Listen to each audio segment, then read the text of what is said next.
അമ്മാ. മേഘ, ആ ടേബിളിന്റെ പുറത്ത് പൈസ ഇരിപ്പുണ്ട്, നീ അവിടെ നിന്ന് എടുത്ത് കൊടുക്ക്.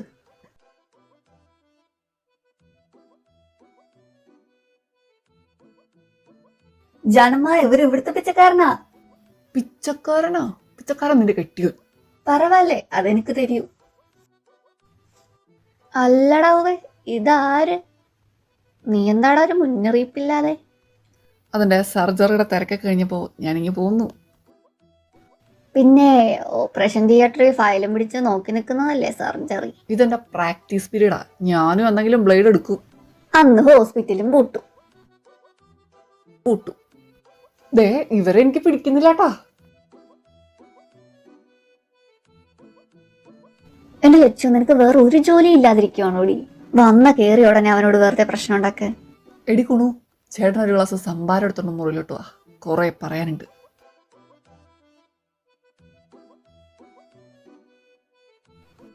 അതിൽ കുറച്ച് വിമ്മും കൂടെ കലക്കി കൊടുക്കടി, അവന് സമാധാനാട്ടെ.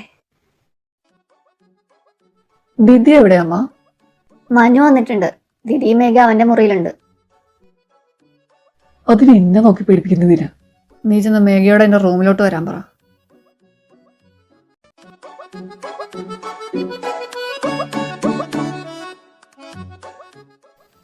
കർത്താവേ, അച്ഛമ്മ. അമ്മേ, അമ്മേ. എന്താടി, നിന്റെ അച്ഛൻ ചത്തോ? ഇല്ല, ഇപ്പൊ ചാവൂ. ദേ അച്ഛമ്മ. അച്ഛമ്മ എന്താ ഒരു മുന്നറിയിപ്പില്ലാതെ? പിന്നെ ഞാൻ വരുന്നതിന് പെരുമ്പറ മുഴക്കണോ? നിർബന്ധമില്ല, ഞാൻ വെറുതെ ചോദിച്ചതാ. അമ്മയ്ക്ക് എന്താ കുടിക്കാൻ വേണ്ടേ? ഇച്ചിരി സൈനൈഡ് കലക്കി എടുക്ക്, നിന്റെ ഭർത്താവ് വരുമ്പോ കൊടുക്കാം.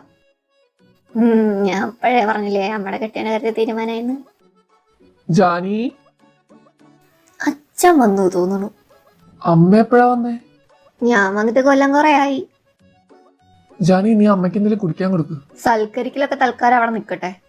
ഞാനൊരു കാര്യം അറിയാനാ വന്നത്. ഇപ്പോഴും നിന്റെ അമ്മ ഞാൻ തന്നെയാണോന്ന്. അമ്മ ഇത് എന്തൊക്കെയാ ചോദിക്കുന്നേ?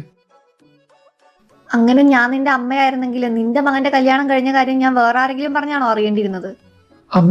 അമ്മ വിചാരിക്കും പോലെയൊന്നും അല്ലത്. ഓ, അപ്പൊ നാട്ടുകാരറിഞ്ഞ് കല്യാണം നടത്തിയിട്ടില്ല എങ്കിൽ പിന്നെ ഉടനെ അതങ്ങ് നടത്തിക്കളയാം.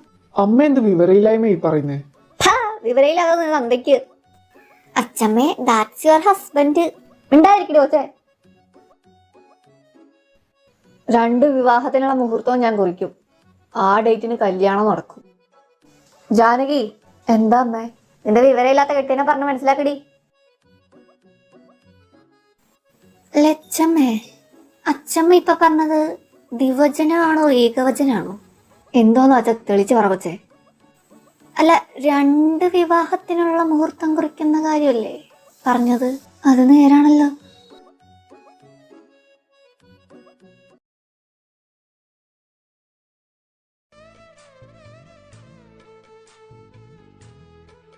മാധു, ഉങ്ങൾ എന്നെ കേട്ടെന്ന് சொன்னே, എന്നാச்சு? അങ്ങനെ പ്രത്യേകിച്ചൊന്നുമില്ല. എനിക്ക് നിന്നൊന്ന് കാണണമെന്ന് തോന്നി. ഉനക്ക് ഏതാവത് പൈത്തി ഇരിക്കാ? ആ, ഇത്രയും നാളില്ലായിരുന്നു, ബട്ട് ഇപ്പൊ ഉണ്ട്. നീ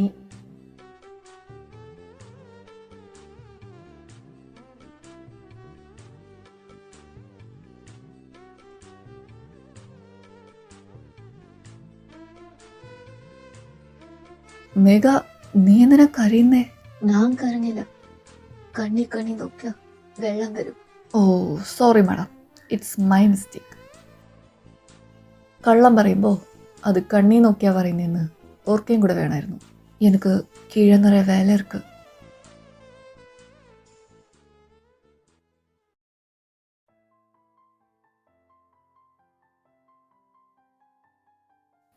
അമി നീ എന്താ പറയുന്നുള്ള ബോധമുണ്ടോ നിനക്ക്? I know, but I'm just gonna drop that story. Ami, are you serious? നമ്മുടെ ചാനലിലെ ഏറ്റവും റേറ്റിംഗ് ഉള്ള പ്രോഗ്രാമാ തൻ്റേത്. ബട്ട് ആ പ്രോഗ്രാമിന് ഒരു സ്റ്റോറി എന്നതിലപ്പുറം ഒരു ലൈഫ് ഉണ്ടായിരുന്നു ബേട്ടാ. പല കഥകളും എളുപ്പത്തിൽ പറഞ്ഞ് അവസാനിപ്പിക്കാൻ കഴിഞ്ഞേക്കാം, ബട്ട് അത് എഴുതി അവസാനിപ്പിക്കുന്നത് അത്ര എളുപ്പമല്ല. എക്സ്പെഷ്യലി ചില ജീവിതങ്ങൾ കഥാപാത്രങ്ങളാകുമ്പോൾ. എനിക്ക് തന്നെ മനസ്സിലാവും അമി, എന്നാലും നീ ഒന്നുകൂടി ആലോചിക്കുക. എടി എന്നമ്മേ, ഈ അനൂപ് സാർ എന്തിനാ അവളിങ്ങനെ കമ്പൽ ചെയ്യുന്നത്? ആ സ്റ്റോറി അവൾ കണ്ടിന്യൂ ചെയ്യുന്നില്ലെങ്കിൽ വേറെ സ്റ്റോറി ചെയ്യുമല്ലോ. അത് നീ അവളുടെ ആ സ്റ്റോറി കേൾക്കാത്തതോട് തോന്നുന്നതാ. അവൾ എഴുതിയ ഇവിടുത്തെ ഗവൺമെന്റിനെ പറ്റിയോ രാഷ്ട്രീയക്കാരെ പറ്റിയോ അല്ല, ലൂക്ക് ബെഞ്ചമിനെ പറ്റിയാ. വാട്ട്? അവൾ ആദ്യം ഈ കഥ പറയുമ്പോൾ അനൂപേട്ടന് ഇതേ റിയാക്ഷൻ തന്നെയാ വെച്ചത്. ടൈം വെറുതെ കിടക്കല്ലേ, നീ ഒന്ന് പോയി കണ്ടോക്ക്, അപ്പൊ മനസ്സിലാവും.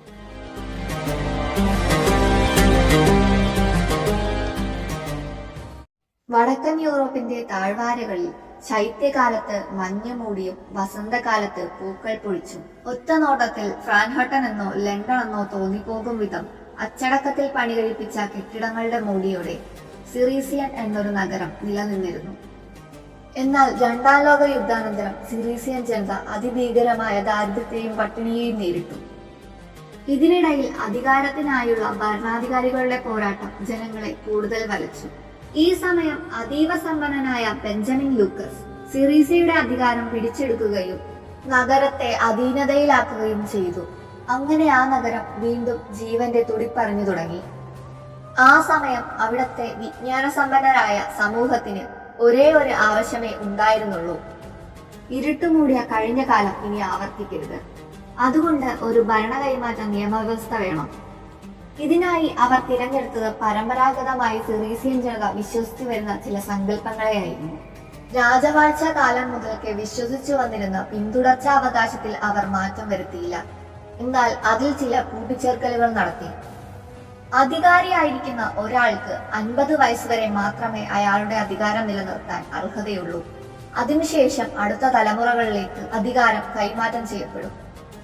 ഒരു അധികാരിയിൽ നിന്നും സ്വന്തം രക്തത്തിൽ പിറക്കുന്ന കുഞ്ഞിന് മാത്രമേ അധികാരം സ്വീകരിക്കാൻ അനുവാദമുള്ളൂ. ഈ നിബന്ധനകൾക്ക് ഞാൻ പുതിയതോ പഴയതോമായ മോടികൾ കണ്ടില്ല. എന്നാൽ വിചിത്രമായി തോന്നിയത് ലിഖിതങ്ങളാൽ എഴുതപ്പെട്ട ആ നിയമപത്രികയായിരുന്നു. ഒരു അധികാരിക്ക് ഭരണകാലയളവിൽ ഒരു സ്ത്രീയെ മാത്രമേ ലൈംഗികമായി പ്രാപിക്കാനുള്ള അവകാശമുള്ളൂ.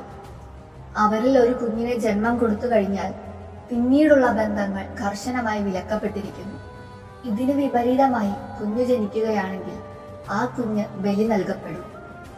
ഈ നിയമത്തിന് അവർ നൽകിയ സംരക്ഷണം ഒരിക്കലും ഒരു ഭരണം ഒരു പരമ്പരയിൽ മാത്രം നിലനിൽക്കരുത് എന്ന നിബന്ധനയുടെ പുറത്തായിരുന്നു. സിറീസിയയുടെ നിയമവ്യവസ്ഥ അനുസരിച്ച് ബെഞ്ചമിൻ ലൂക്കസിന് ഒരു പുത്രൻ പിറന്നു.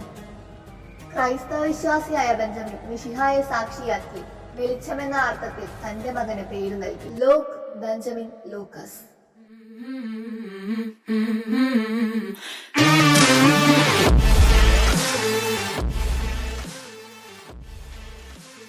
പിന്നീട് ലൂക്കിന്റെ പടയോട്ടമായിരുന്നു കാലചക്രം കരാറിൽ ഒപ്പുവെക്കവേ he got a title, the great mafia king Lux. പിന്നീട് അധികാരത്തിന്റെ ലഹരി ലൂക്ക് പലതും പിടിച്ചടക്കി, സ്വന്തം പ്രണയം പോലും. ഇതിനിരയായത് യശോദ എന്ന തമിഴ്നാട്ടുകാരിയും. നൃത്തകിയായ യശോദയുടെ ചുവടുകൾക്ക് മുമ്പിൽ ലൂക്ക് പലപ്പോഴും കാലിടറി നിന്നു. എന്നാൽ ലൂക്കിന്റെ പ്രണയത്തിൽ പോലും യശോദ ശ്വസിച്ചത് അധികാരത്തിന്റെ ഗന്ധമായിരുന്നു. അവൾ തന്റെ 23-ാം വയസ്സിൽ ലൂക്കിന്റെ കുഞ്ഞിനെ ഉദരത്തിലെത്തി. അപ്പോഴും യജമാനന്റെ ധാർഷ്ട്യത്തോടെയുള്ള ലൂക്കിന്റെ പ്രണയം അവളിൽ ഒരു പകയായി എരിഞ്ഞടങ്ങി. അങ്ങനെ ഇരിക്കുമ്പോഴാണ് തന്റെ പരിചാരകയായ സെനറ്റിൽ നിന്നും സിറിയയുടെ പരമ്പരാഗത നിയമവ്യവസ്ഥയെ പറ്റി അറിയുന്നത്. പിന്നീട് അവൾക്ക് കാത്തിരിപ്പിന്റെ കാലമായിരുന്നു. സിറീസിയയുടെ അടുത്ത അവകാശിയുടെ പിറവിക്കായി അവൾ ദിനരാത്രങ്ങൾ കഴിച്ചുകൂട്ടി. ഇരുളരിച്ച ആകാശത്തിന്റെ അന്ധകാരത്തിൽ തന്നിലെരിഞ്ഞ പകയെ അഗ്നിഗോളമാക്കി മാറ്റി പൊക്കിൾക്കുടിയുടെ മുറിവുണങ്ങാത്ത കുഞ്ഞുമായി സിറീസിയയുടെ അതിരുകൾ കിടന്നു. സാമ്രാജ്യമില്ലാതെ രാജാവായ ലൂക്കിന് പടയാളികളില്ലാതെ യുദ്ധം ചെയ്യാമെന്ന് യശോദ വിധി എഴുതി. അവിടെ ആരംഭിക്കുകയായിരുന്നു ലൂക്ക് എന്ന ഡെവിലിന്റെ പടം. അന്ന, അപ്പോൾ ലൂക്കിന്റെ ഈ വരവ് ഒന്നെങ്കിൽ അവന്റെ സ്വന്തം നേട്ടത്തിന് വേണ്ടി, അല്ലെങ്കിൽ ആരുടെയൊക്കെ നഷ്ടത്തിന് വേണ്ടി.